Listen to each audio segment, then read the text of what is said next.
जी हाँ, दोस्तों स्वागत है आपका इस बिजी चैनल में। दोस्तों आज के इस वीडियो के माध्यम से बात करेंगे कॉलेज एडमिशन 2024 की बीए, बीकॉम, बीएससी की जो फीस होती है, उस फीस को हमें कैसे भरना है। कॉलेज फीस के बारे में पूरी इन्फॉर्मेशन को देखने वाले हैं। जैसा कि आप सभी को पता है कि मध्य प्रदेश में एडमिशन स्टार्ट किए गए हैं ई-प्रवेश वेबसाइट के माध्यम से। और इसमें क्या होता है कि registration, choice filling, document verification करने पड़ते हैं। इसके बाद में हमारी मेरिट लिस्ट आती है, इस जो कि मेरिट लिस्ट फर्स्ट राउंड की आती है, सेकंड राउंड की भी आती है, सीएलसी राउंड की आती है। लेकिन जो सभी राउंड की फीस भरने का जो सिस्टम होता है वो सभी का सेम रहता है बीए, बीकॉम, बीएससी का। चाहे आप फर्स्ट राउंड की फीस भरो, चाहे आप सेकंड राउंड की फीस भरो। फर्स्ट राउंड की जो मेरिट लिस्ट है 25 मई को अनाउंस कर दी गई है, जैसा कि आप सभी को पता है। अब यहाँ पर बात आती है कि जो 25 मई को मेरिट लिस्ट आई है, अगर आपका उस कॉलेज में नाम आ जाता है, तो कॉलेज में नाम आने के बाद में क्या करना होता है, हमें अपनी फीस भरनी पड़ती है। ठीक है? फीस हमें भरनी पड़ती है और इसी के साथ-साथ हमें अपने जो कि विषय होते हैं, उन विषयों को भी सिलेक्ट करना पड़ता है। Major, minor, open elective, vocational, project field, इन सभी विषयों को भी सिलेक्ट करना पड़ता है। तो आज के इस वीडियो के माध्यम से हम पूरी इन्फॉर्मेशन को देखेंगे। वीडियो को शेयर कर देना है सभी के साथ में, कोई भी डाउट हो कमेंट करना। इंस्टाग्राम पर भी फॉलो कर लेना, लिंक आपको डिस्क्रिप्शन बॉक्स में मिल जाएगा। सबसे पहले गूगल पर आकर सर्च कर लेना ई-प्रवेश, इसके बाद में आपके सामने इस तरह का इंटरफेस आ जाएगा, या मैं आपको डायरेक्ट लिंक डिस्क्रिप्शन बॉक्स में भी प्रोवाइड करा दूँगा, आप डायरेक्टली इस वेबसाइट पर आ जाना, ठीक है? अंडर ग्रेजुएट दिखाई देगा, रजिस्ट्रेशन का ऑप्शंस दिखाई देगा, क्लिक कर देना है यहाँ पर जल्दी। इसके बाद में अगला स्टेप हमारे सामने इस तरह का आ जाएगा। इसके बाद में अगर हम बात करें सबसे पहले अलॉटमेंट लेटर, जैसा कि आप सभी को पता है अलॉटमेंट लेटर डाउनलोड कर लेना सबसे पहले। जब तक आप अपना अलॉटमेंट लेटर डाउनलोड नहीं करोगे, आप अपनी फीस को नहीं भर पाएँगे। सेकंड नंबर पर ही यहाँ पर जो लिंक दिया गया है एडमिशन फीस सबमिट का, इसी लिंक के माध्यम से हमें अपनी फीस सबमिट करनी है। 3 जून तक आप अपनी फीस को सबमिट कर पाएँगे, ठीक है? तो सबसे पहले अपना अलॉटमेंट लेटर चेक करना, नाम आया है या नहीं आया है। नाम आ गया है तो कौन से कॉलेज में आया है, किस कोर्स में आया है। अगर आपकी मनपसंद का कॉलेज में नाम आया है, तभी आप फीस सबमिट करना, अन्यथा आप फीस सबमिट मत करना। इस बात का आपको विशेष ध्यान रखना है, ठीक है? और यहाँ पर अगर हम बात करेंगे एडमिशन फीस सबमिट की, तो यहाँ पर हम क्लिक कर देते हैं। इसके बाद हमारे सामने इस तरह का इंटरफेस आ जाएगा, ठीक है? यहाँ पर हमें अपना एप्लीकेशन नंबर डालना है, जो 12400 से स्टार्ट होता है। एप्लीकेशन नंबर डाल देना, अपनी जन्म दिनांक डाल देना, जिसे हम डेट ऑफ बर्थ कहते हैं। इसके बाद आप अपना पासवर्ड डाल देना। पासवर्ड कौन-सा डालना है, जब हमने रजिस्ट्रेशन किया था, तो रजिस्ट्रेशन के टाइम पर हमें 201 पासवर्ड क्रिएट किया जाता है हमारे द्वारा, ठीक है? उसी पासवर्ड को डालना है। अगर आप अपना पासवर्ड भूल गए हैं, तो उस पासवर्ड को फॉरगेट कर सकते हैं, क्योंकि काफ़ी स्टूडेंट कमेंट आ रहे हैं कि सर हम अपना पासवर्ड भूल गए हैं, तो कैसे मिलेगा? तो आप इसे फॉरगेट भी कर सकते हैं। फॉरगेट करना नहीं आता है, तो जल्दी मैं एक वीडियो भी अपलोड कर दूँगा, या फिर यहाँ पर जैसा कि देख पा रहे हैं कि फॉरगेट योर पासवर्ड यहाँ पर दिखाई दे रहा है। इस लिंक पर क्लिक करके अपना पासवर्ड जो कि फॉरगेट करवा सकते हैं आप, ठीक है? यहाँ पर सारा का सारा डाटा डाल देना है, व्यू डिटेल्स पर आप क्लिक कर देना। सबसे पहले एक छोटी-सी इन्फॉर्मेशन दे देना चाहता हूँ आगे बढ़ने से पहले। दोस्तों 2024 में जो अभी फॉर्म भरे जा रहे हैं, यानी कि जो फीस भरी जा रही है, ठीक है? जो फीस भरी जा रही है और जो 2023 में जो फीस भरी जा रही थी, ठीक है? 2030 में 23 में जो फीस भरी जा रही थी, उसमें बहुत ज़्यादा डिफरेंट कर दिया गया है फॉर्म भरने में, ठीक है? फॉर्म भरने की जो प्रोसेस है उसमें बहुत ज़्यादा डिफरेंट कर दिया गया है। क्या डिफरेंट कर दिया गया है, अभी मैं आपको बता देता हूँ। 2023 में हमारी जो फीस होती थी कॉलेज की, ठीक है? हमारी कॉलेज की मतलब मान के चलिए 4000 फीस है या 5000 फीस है। 5000 फीस हमने मान लिया, तो उसको 2 पार्ट में हमसे लिया जाता था।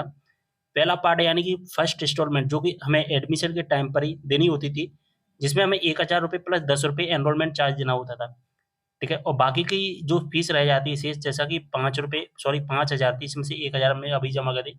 बाकी के जो 4000 होती थी, वो हमें जब हम एडमिशन लेते थे, उस टाइम पर हमें जमा करनी पड़ती, ठीक है? सॉरी, एडमिशन के टाइम नहीं, जब हम कॉलेज में पढ़ने जाते थे और हम अपनी डॉक्यूमेंट वगैरह सबमिट कर देते थे, उस टाइम पर हमें जमा करनी पड़ती है। लेकिन 2024 में सिस्टम पूरा का पूरा उल्टा कर दिया गया है। क्या सिस्टम कर दिया है 2024 में? तो मान के चलिए आपके कोई कॉलेज की फीस 5000 है, तो अब जो एडमिशन हो रहे हैं, तो एडमिशन के टाइम आपको पूरी की पूरी राशि यानी कि 5000 है, तो ₹5000 ही सबमिट करनी पड़ेगी। पहले जो नामांकन होता था, वो नामांकन की जो फीस रहती थी, वो केवल और केवल ₹10 रहती थी। इस बार 2024 में 600 से लेकर ₹700 फीस को कर दिया है।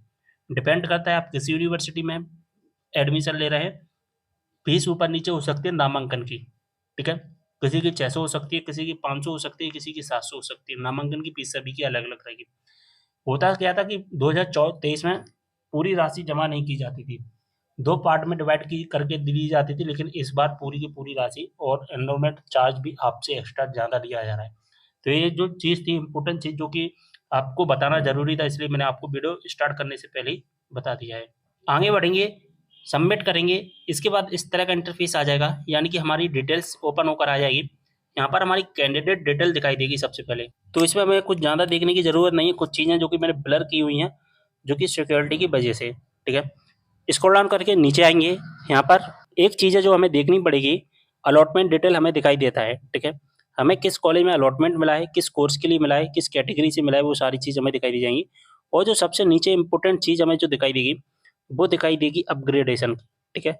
इसको ज़रा ध्यान से समझना, वीडियो थोड़ा लेंथी हो जाएगा, लंबा हो जाएगा वीडियो, लेकिन हर चीज़ समझाता जाऊँगा आपको, ठीक है। आपने ये वीडियो देख लिया, गारंटी आपको और कोई वीडियो देखने की आवश्यकता ही नहीं पड़ने वाली, इस बात का मैं आपको दावा कर सकता हूँ। क्योंकि मैं जो भी चीज़ बताता हूँ आपको फुल डिटेल के साथ बताता हूँ, वीडियो लंबा ज़रूर हो जाता है, लेकिन आपको हर चीज़ बताता हूँ, हर चीज़ समझाता हूँ। यहाँ पर सबसे जो नीचे दिया गया है, वो दिया गया है अपग्रेडेशन का ऑप्शंस। मैंने आपको पिछली वीडियो में बताया था कि हम अपग्रेडेशन कर सकते हैं। अपग्रेडेशन में होता क्या है कि हम रिस्क नहीं लेना चाहते। रिस्क नहीं लेना चाहते का मतलब क्या होता है कि दोस्तों, अपग्रेडेशन को ज़रा ध्यान से समझना कि होता क्या है, ठीक है? अपग्रेडेशन को ज़रा ध्यान से समझना होता क्या है, तभी आपको यस और नो करने में आसानी होगी, ठीक है? जैसे कि आपने चॉइस फिलिंग की, ठीक है? चॉइस फिलिंग में आपने कॉलेज सेलेक्ट किए होंगे, ए फर्स्ट नंबर पे, बी, सी, डी, ई, इस तरह से आपने कॉलेज सेलेक्ट किए, ठीक है? अब हुआ ये कि आपको कॉलेज मिल गया, ठीक है? मान के चलिए आपको सी नंबर वाला कॉलेज मिल गया, यानी कि 3 नंबर वाला कॉलेज मिल गया। अभी आपका ये कॉलेज है ना, वो पसंद का कॉलेज नहीं है, पसंद का कॉलेज नहीं है, ठीक है? अब आप अगर पसंद का कॉलेज नहीं है, तो आप एक काम कर सकते हैं कि आप इस राउंड में जो कॉलेज हमें मिला है, इसको आप छोड़ सकते हैं।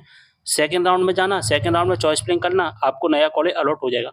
लेकिन आप जब ऐसा करते हैं, तो वहाँ पर रिस्क ले रहे हैं आप। रिस्क लेने का मतलब है कि आप इस राउंड को छोड़कर दूसरे राउंड में जा रहे हैं, और दूसरे राउंड में अगर मान के चलिए कॉलेज नहीं मिला, तो आपका फर्स्ट राउंड भी हाथ से गया, सेकंड राउंड भी हाथ से गया, यानी कि रिस्क है ना, ठीक है। अब मान के चलिए आपको सी नंबर वाला कॉलेज मिला है, पसंद का नहीं है, नापसंद का कॉलेज है। अपग्रेडेशन में होता क्या है कि आपको नापसंद वाला कॉलेज है ये, अपग्रेडेशन में होगा कि आप इस कॉलेज में एडमिशन ले लोगे, ठीक है, अपग्रेडेशन पर क्लिक करके। आप फीस भी जमा कर दोगे इस कॉलेज की, लेकिन जो अपग्रेडेशन की लिस्ट आएगी, बाद में होता क्या है कि अपग्रेडेशन की एक नई लिस्ट आती है। आप रूल बुक में देखोगे या इसका जो टाइम टेबल है, टाइम टेबल में देखोगे, तो फर्स्ट राउंड में ही नीचे अपग्रेडेशन का एक ऑप्शंस होगा, और वहाँ पर बताया जाएगा कि आपकी अपग्रेडेशन की लिस्ट कब आएगी, ठीक है। अब होगा क्या कि आपका तो इस कॉलेज में एडमिशन हो गया, नापसंद का कॉलेज है, एडमिशन हो गया, ठीक है, आप रिस्क नहीं ले रहे हैं, आपका एडमिशन यहाँ पर हो गया, फीस भी जमा कर दी। अब जब अपग्रेडेशन की लिस्ट आएगी, मान के चलिए आपका जो ई नंबर वाला लास्ट वाला कॉलेज था, वो आपकी पसंद का कॉलेज था, पसंद का कॉलेज था, और आपने क्या कर दिया, अपग्रेडेशन कर दिया। और अपग्रेडेशन की लिस्ट में अगर ई नंबर वाला कॉलेज मिल गया, यानी कि अपग्रेडेशन वाला कॉलेज मिल गया, तो आपके लिए गुड न्यूज होगी। क्या गुड न्यूज होगी कि आपने रिस्क नहीं ली, और यहाँ पर आपने जो फीस सबमिट कर की थी सी वाले कॉलेज में, वो फीस आपकी ई वाले कॉलेज में सिलेक्ट जो कि ट्रांसफर कर दी जाएगी, और आपका राउंड का राउंड बच जाएगा, हाथ से कोई भी राउंड नहीं जाएंगे, रिस्क नहीं है। आपने क्या सोचा, अगर नहीं हो एडमिशन होगा तो हम इसमें तो एडमिशन ले ही लेंगे, पढ़ाई इसी में ही करेंगे, लेकिन आपने रिस्क नहीं ली और आपको पसंद का कॉलेज मिल गया। तो यहाँ पर अगर आपको रिस्क नहीं लेना है, तभी आप अपग्रेडेशन को सिलेक्ट करना, ठीक है, और यस और नो आप अपनी अकॉर्डिंग सिलेक्ट कर सकते हैं। बात समझ में आ गई? तो यहाँ पर आप देख लेना कि आपको अपग्रेडेशन में करना है या नहीं करना। फर्स्ट वाला ऑप्शन पर अगर चेक मार्क करोगे, तो यहाँ पर लिखा है कि इस चरण में आवंटित कॉलेज कोर्स में प्रवेश लेने की इच्छुक हूँ, यानी कि मैं अपग्रेडेशन नहीं करना चाहता हूँ, मुझे कॉलेज जो मिला है वो पसंद का कॉलेज मिला है, ठीक है, मुझे पसंद का कॉलेज मिला है, तो मैं इसी में ही एडमिशन लूँगा। अगर मुझे पसंद का कॉलेज नहीं मिला है, ये मान के चलिए मुझे जो कॉलेज मिला है वो पसंद का नहीं है, लेकिन मैं अगले राउंड में छोड़ूंगा इस राउंड को, तो अगले राउंड में भी नहीं मिलेगा, तो 2 राउंड हाथ से जाएँगे। तो मैं क्या करूँगा, यहाँ पर अपग्रेडेशन पर क्लिक करूँगा, ठीक है। जब मैं अपग्रेडेशन पर क्लिक करूँगा, तो होगा क्या कि जो अगला राउंड आएगा हमारा, सॉरी, अपग्रेडेशन की जो लिस्ट आएगी, उसमें मुझे चूँकि नया कॉलेज मिल सकता है, अगर नहीं मिलेगा तो मेरा तो इस कॉलेज में एडमिशन हो ही जाएगा, ठीक है। तो इस बात का भी आपको विशेष ध्यान रखना है। अच्छे से मैंने चीज़ें समझा दी हैं। यहाँ पर क्लियर मेंशन किया भी गया है, क्योंकि एक बार जब अपनी फीस सबमिट कर दोगे, लॉक कर दोगे, तो उसके बाद किसी भी प्रकार का परिवर्तन नहीं होगा।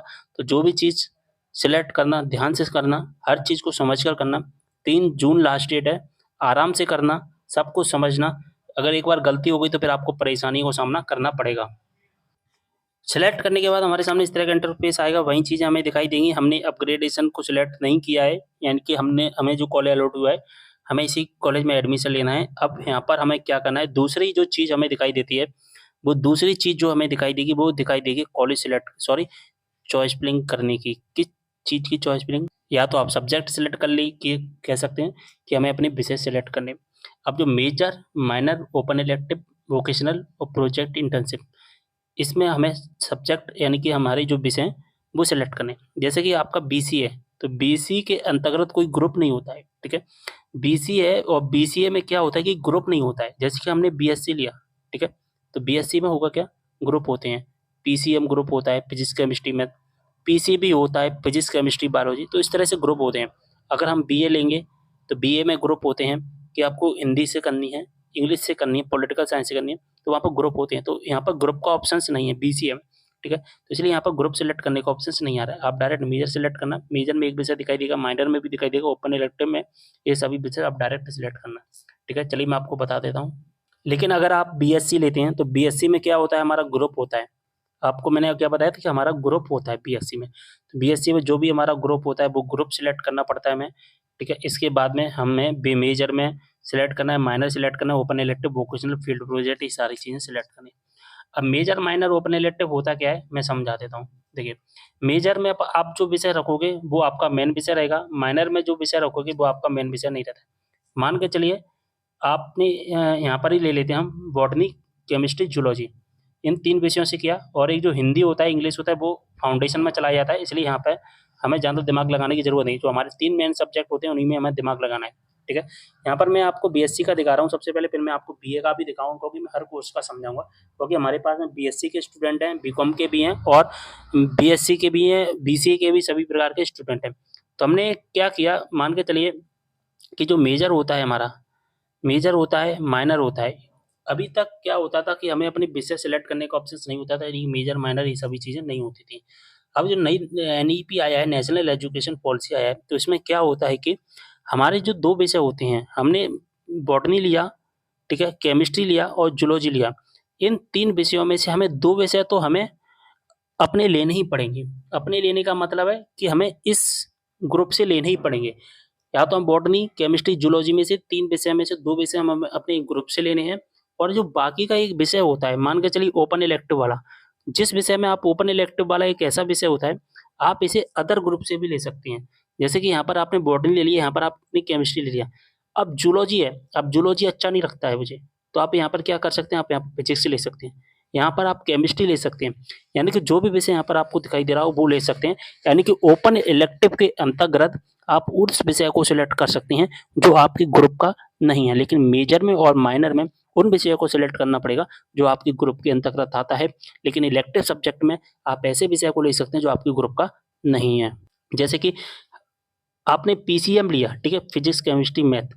तो पीसीएम में से मैथ आप मेन सब्जेक्ट होता है, मेन सब्जेक्ट यहाँ पर मेजर में रख लेना, बचा फिजिक्स, केमिस्ट्री। फिजिक्स, केमिस्ट्री से हमने ले लिया माइनर में हमने फिजिक्स ले लिया। अब मुझे केमिस्ट्री अच्छा नहीं लगता है, तो मैं क्या करूँगा, केमिस्ट्री नहीं लूँगा ओपन इलेक्टिव में, केमिस्ट्री की जगह मैं जूलॉजी ले लूँगा, केमिस्ट्री की मैं दूसरा विषय ले लूँगा, केमिस्ट्री की जगह मैं बीए के भी विषय ले सकता हूँ। तो बात समझ में आ गई ना? वोकेशनल में जो भी विषय यहाँ पर दिखाई देंगे वो सिलेक्ट करने पड़ेंगे, और प्रोजेक्ट इंटर्नशिप में जो भी फील्ड प्रोजेक्ट, इंटर्नशिप, ये सभी चीज़ें जो हमें दिखाई देंगी वो हमें सिलेक्ट करनी पड़ेंगी। अप्रेंटिसशिप, ठीक है, और कम्युनिटी कम्युनिटी इंगेजमेंट, इनमें से आपको सिलेक्ट करना होगा 4। लेकिन 4 में से आपको क्या सिलेक्ट करना है, या तो आप फील्ड प्रोजेक्ट कर सकते हैं या फिर आप इंटर्नशिप से कर सकते हैं। लेकिन मैं आपको सजेस्ट करूँगा आप इंटर्नशिप सिलेक्ट करना। इंटर्नशिप में क्या होता है कि ये सारी की सारी कंपनी की जो नॉलेज होती है वो हमें बताई जाती है इंटर्नशिप में। फील्ड प्रोजेक्ट में क्या होगा कि आपको फील्ड में जाकर वर्क करना पड़ता है, ठीक है। कम्युनिटी एंगेजमेंट में आपको सामुदायिक जुड़ाव होते हैं, समाज के प्रति ऐसे काम करने पड़ते हैं। इसलिए मैं आपको सजेस्ट करूँगा आप इंटर्नशिप ज़्यादा सिलेक्ट करें। तो यहाँ पर बात क्लियर हो गई, ठीक है। तो बीसीए के होंगे तो यहाँ पर आपको ग्रुप से कोई मतलब नहीं है। यहाँ पर मेजर में एक दिखाई देगा, माइनर में दिखाई देता है एक। मैं आपको बता देता हूँ। जैसे कि यहाँ पर हमने बीसीए लिया, बीसीए में हमने एक ही विषय दिखाई दे रहा है, कंप्यूटर फंडामेंटल आर्किटेक्चर, यहाँ पर भी एक ही विषय दिखाई दिया, यहाँ पर भी माइनर में भी एक ही विषय दिखाई दिया। लेकिन ओपन इलेक्टिव मैंने क्या बताया कि हम अपने ग्रुप का छोड़कर दूसरे ग्रुप का ले सकते हैं, तो यहाँ पर आप दूसरे ग्रुप का सिलेक्ट कर सकते हैं।